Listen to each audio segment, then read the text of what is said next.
Sam Miller on the long wheelbase for this race because the track isn't as technical and as steep and twisty as some other tracks. So yeah, we've been trying a few things. So Jeremy Mayo comes down 19th for him, 16.358 back. And the next man, Logan Bingeli, right out of the United States, Nigel. Yeah, fantastic rider, Logan. He's the guy, the KHS rider that I was mentioning before. Rob managed a bronze medal at Red Bull Rampage last year on this bike. So this track and these big jumps are not going to faze Logan. He's a fantastic jumper coming out of Southern California. But what's he got in the legs for this track? But he looks like he's maybe lost a chain or something because he's not pedaling. So that's going to be the end of his run, I would say, Rob. Still carrying some good speed, unless he's just had enough of pedalling. I wouldn't say that. Maybe, look, yeah, he's back on the pedals now, so maybe it's just a bit of a protest. There you go, third for him, 3.074 back. Well, it's a good run, 4.16 the time for him. So he goes straight in the third there, yeah.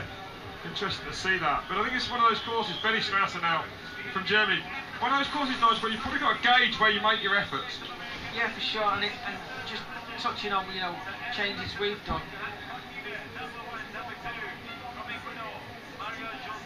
Yeah, sorry, Nigel, I interrupted you there. Yeah, some of the changes we've made coming into this week, we're running on the same frame. We've just got special paint jobs for the bikes. You know, Sam's running Australian colours, Matt Simmons is running the GB colours.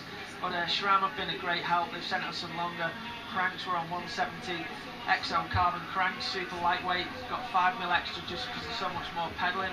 Gives you a bit more leverage on the cranks. The track isn't too rough, so we're not worried about ground clearance as much. Then we've got the lighter weight trail brakes on. We've got 180 rotors instead of 200 rotors because you don't need the braking as much here. So you get rid of a bit of a weight, especially on the wheels, important. Yeah, for sure. And then you know, a couple of more little bits and pieces. We've got a semi-slick rear tyre on the back from Schwalbe called a Rock Razor. That's rolling amazing, but it's still got a great side rod. And Matt Simmons actually running them front and rear. Okay, Jared Graves then. One of the big men today. I don't know what he's going to do, Nigel, but there's a lot of talk about him, of course, on a course like this. A BMX Olympic finalist. Yeah, this is going to be an interesting Rob, and here he comes into the final section. Let's see what the gravy train's put down on this track. Well, he was second at split number 1, Nigel, then he went first at split number 2, fastest through the speed trap. Look at the power of the man. Won the Whistler EWS, the Enduro World Series there. That's the bike he did it on. He smashed it. He comes down the line fastest, 12.328. Oh my word, that's a huge run from Jared Graves there. So Graves now setting a new benchmark, 4:01.391 the time. Unbelievable for him. Look at that single crown fork, Nigel. Yeah, Rob, that was definitely one of the danger men this afternoon. And Jared Graves, you know, really fit this year. He's been doing the World Enduro Series, and he's been dominating along with a couple of the top Enduro riders in that. And he's chosen this bike because he's been riding it all year. He could have changed over to his downhill bike, but he felt comfortable on this bike, and I think it's paid off for him today. Being in touch on that first section on that bike, yeah, Rob, is going to be, you know, was a great kind of marker. After he's got through that top section, that bike's only going to be favourable for the rest of the course. So fair play, and that time is a fantastic time. Is that 2 seconds faster than Stevie Smith time training? I'll tell you now, yes it is. 2 seconds almost exactly, yeah, 2.3 actually. So I think that's going to be one of the fastest times of the day, Rob. There you go, yeah. It's going to be interesting to see. I don't think anyone's saying that they went really hard in their timed run, but you never know. I'd be surprised if even Smith buried himself yesterday though, but we will find out. A great ride from him, you know, a former 4-cross world champion as well. And like we say, a BMX Olympic rider. He's got incredible power. The jumps won't have bothered him. Done enough downhill. He's a great downhill rider as well. And great to see him there, like you say, in touch on that steeper top section. And well, you couldn't imagine he's going to lose a lot of time from there down. Not on that bike with those legs. No. And you know, coming into this season a lot fitter than previous. I think he was he 6th here at the World Cup last time we had a World Cup, Rob? Yeah, so, 6th last year. You know, coming into this race a lot fitter with his training he's done over the winter time for the Enduro World Series. This is definitely a target for the downhill stuff for him this year, and I don't think he's disappointed any of his fans. No, well there you go. Tearing Potgieter's time apart there. 12 seconds quicker than anyone at the moment, Jared Graves. So, well, it might be a while before we see that one get broken, but of course there's some big guns going to be coming down the mountain fairly shortly as well as Zacchaeus. There it goes into... I lost it, excuse me. So Hayden Brown now from South Africa. Burying that bike in that deep dust at the top section. Good style on the bottom here as well, Nigel. And you can hear the home crowd getting behind him, Rob. It must be fantastic for all of these South African riders to be riding in the World Championships on home soil. Just that little bit extra, you know, patriotism, Rob, that helps you dig in a little deeper than maybe normally. They've still got some energy left for the pedaling. Big crowds turning out here in expectation of hoping to see Greg Menard defend that world title this afternoon. Wouldn't that be fantastic for him to do that on home soil here in Pietermaritzburg? As a fellow South African now comes down there. Hayden Brown then safely over that big step down, crosses the line 17 seconds back from that time set by Jared Graves. But Graves' run, fantastic, wasn't it? Yeah, great run, and didn't expect anything else. But here we go, Rob. Another danger man. Talk of the week, Mitch Roppolato on that specialised 29er. That's it. Oh! And he put that front end in there hard. Well, that big deep berm just grabbed that front wheel, and Roppolato's, well, his day's done. His day's done, Rob. That's a real shame to see what he That could was a have. shame. I'm really looking forward to seeing what he could do on that bike. Look at it, the 29er there, the Enduro, specialised. Well, he'll be gutted with that. Yeah, he'd be devastated with that. A real shame. He's a really good guy, Mitch, and a top rider. But you can see on that bike, Rob, you can even see from the, you know, the shots on the camera, it's got a much steeper head angle than the downhill bike. Those 29er wheels probably give you a little bit more grip and, you know, room for error, but still, you know, you've got to have a slack head angle on some of these rock sections, and maybe, you know, it just buried itself into one of them rocks and flipped him over the bars. But real shame for Mitch Roppolato. He's such a good kid. Yeah, he's a nice fella. So, well, we all wanted to see what he could do after that timed run he had yesterday as well. There it is. He's took the water bottle out for his run, thankfully. Left the cage on there, but he'll be gutted with that Roppolato. I think he really wanted to show what he could do on that bike. I think he won a Pro GRT on it earlier this year as well. So, a real shame. So, Japanese rider now. Is it? Yeah, it is. Idigawa. He's been on the circuit for ages, Rob. I think he used to race one back in the day about 300 years ago when we did. So, a rider that's got a lot of experience from Japan. Some of these Japanese riders. Is he in his mid-30s like us? He must be, Rob, yeah. I'm only just in my mid-30s, man, you know, not quite as old as you. Alright, nice. Then you get personal on there. So he makes his way down now. Yeah, Roppolato, what a shame to see that happen there. But, you know, that's what I'm saying though, like the course has been, people saying it's too easy for a world. Well, the top section certainly is not. It's full on up there.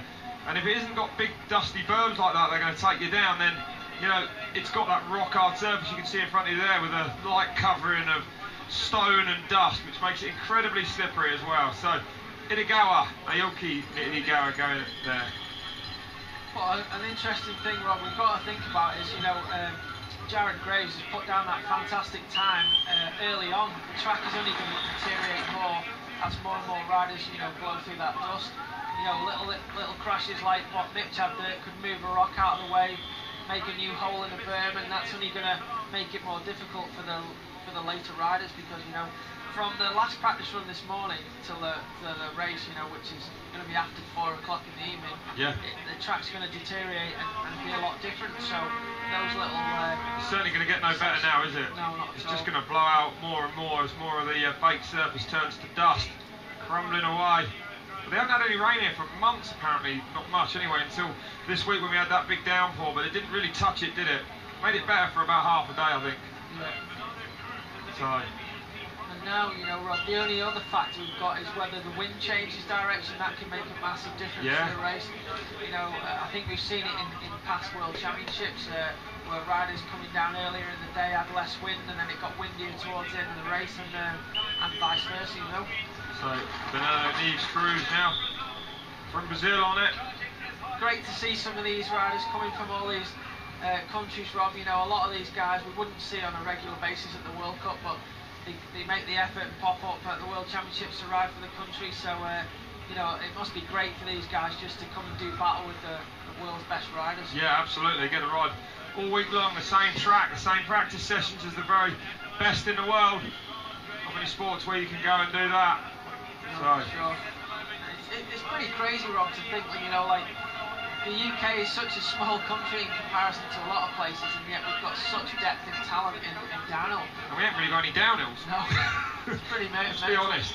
27th for him, 31.9 back. So Graves' time looking fantastic at the moment. It's Jared Graves by 12 seconds from Park Gator as we look at Gwilym Cavin now leaving the start gate. So one of Mick Hanna's teammates here. Let's see how his bike's performing on this top section of the course. Well, in 2011 he had third at the Junior World Championships, and of course his best result so far last year, was that he had a 9th there last year in Pietermaritzburg. So in 2012, in Pietermaritzburg. So must go well on this course. The time reflects that as well. So here he goes, and comes down the line. He's going to go second, 10.9 back, but it's a good run for Gwilym Cavin. And he'll now be reporting back to the top, no doubt, telling Mick how the course is running, any bits to look out for as well. But it's Graves in the hot seat at the moment. So yeah, good run from here in 2012 for Gwilym. Stefan Galicki now. So we're seeing a lot of riders we wouldn't usually see at World Cup. At World Cups, another South African rider. Yeah, and yeah, he looks a bit of a tasty rider in, Rob, having a name like Galicki. Couldn't be anything else, really, could you? He's not French, that's amazing. So here he comes down through this rock section. One of the nasty rock sections that was just on the old part of the course gone now. That's a little easier than the one we've had here in the past, I think. So here he comes, but a lot of talk about riders actually gapping that whole rock section there, right? Yeah, I was watching it this morning, and a couple of riders are gapping it, a couple of riders are just skimming over the top of the rocks, and there doesn't seem to be a lot in it, Rob. I mean, if you gap the whole section, then you're less likely to get pitched offline by hitting the rock, but you do land pretty hard at the bottom, and if you don't make it, you can land on the last rock. So Damien Spagnola making his return to World Championship World Cup racing, been out all year with a horrendous dislocated wrist injury, had to have surgery on it, been itching to get back on his bike, but hasn't dared to until now. So silver at the 2011 World Championships in Champéry, 6th at last year's World Championship, one of the real big guns of downhill racing. And what's he going to do on his return from injury? Fastest at split number 1, third at split number 2, nearly 10 seconds back on that time of Jared Graves though. But I bet he hasn't been riding much downhill, but he's been putting the road miles in, and it's showing. Look at him, hard on the pedals there, nice. Still got energy to burn as he comes down to the line now. Damien Spagnola then, one of the best French riders, and he crosses the line 4th, 12.785 back. Well, great to see Spagnola back racing at this level, Nige. Yeah, it's just, yeah, it's crazy to see there. You notice the difference in the speed Aaron's trail bike was carrying on the bottom of that course, Rob, where there's not a lot of downhill features really. Yeah. And the bike was carrying a lot of speed, which is less effort in pedalling, less effort in pulling up for the jumps. And maybe that's paid off in Graves' favour, and you couldn't really have got any better preparation from doing all that endurance racing this year, coming into this event, which is predominantly a much more endurance downhill event than we usually have on the World Cup circuit, Rob. So Santiago Di Santiago coming down now, the Argentinian rider, and he was 32nd at split number 1, some 12 seconds back. Lost 15 seconds through that middle section though, 27 seconds back for him. Yeah, it's mad really this afternoon. Shame Mitch Roppolo didn't get down. I was looking forward to seeing what he could do on that 29er. Oh, he'll be gutted. Crash on the first turn of a World Championship course. Yeah. Never good. But that's nerves, Nige, isn't it? You know what I mean? You've been waiting around all day as well. These guys had their last practice. What time did their last practice finish this morning? Yeah, that was about 11 o'clock this morning, Robin. And also, Mitch is a fantastic rider. He's had success in America at those GRT races, but he's never been a top runner on this world level yet. So coming second in the time training, that's definitely going to make him think and put a little bit more pressure on him maybe. And he's just pushed that level that little bit more, tried that tiny bit too much in the first corner, and game over. But shame to see, as you said. I'd like to see what he could have done this afternoon. So Patrick Thome now on course, riding from France as well. And sorry, not anywhere near Graves' time. Rob, they're only coming into that final section with that last hit and the finish line straight at